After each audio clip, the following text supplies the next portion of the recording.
ஊழல் லஞ்சம் இல்லாத ஆட்சி தர வேண்டும் என முதலமைச்சர் விஜய் அக்கறையாக இருப்பதாக கூறியுள்ள சட்டப்பேரவைத் தலைவர் ஜே.சி.டி. பிரபாகர் யாருக்கும் எந்த தீங்கும் செய்துவிடக் கூடாது என முதலமைச்சர் செயல்பட்டு வருவதாக பெருமிதம் தெரிவித்துள்ளார்.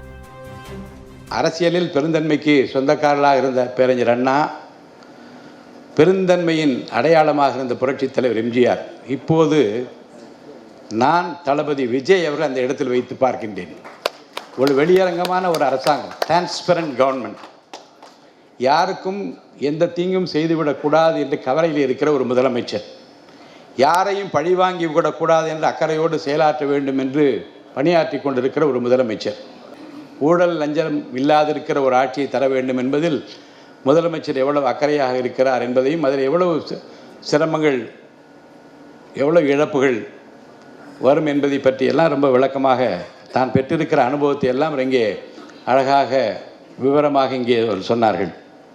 ஆட்சிகள் மாறலாம், முதலமைச்சர்கள் மாறலாம், ஆனால் இப்படிப்பட்ட பொறுப்புக்கு வருகின்ற அதிகாரிகள் தன்னிலை மாறாது, இறைவன் கொடுத்திருக்கிற நேர்மை, உண்மை, அர்ப்பணிப்பு உணர்வு இதில் நிலைத்து நிற்க வேண்டும் என்பதற்கு உதாரணமாக திரு ராமகிருஷ்ணன் சார் இருந்திருப்பது என்பது நமக்கெல்லாம் மகிழ்ச்சி அளிக்கும். அதுதான் வேண்டும்.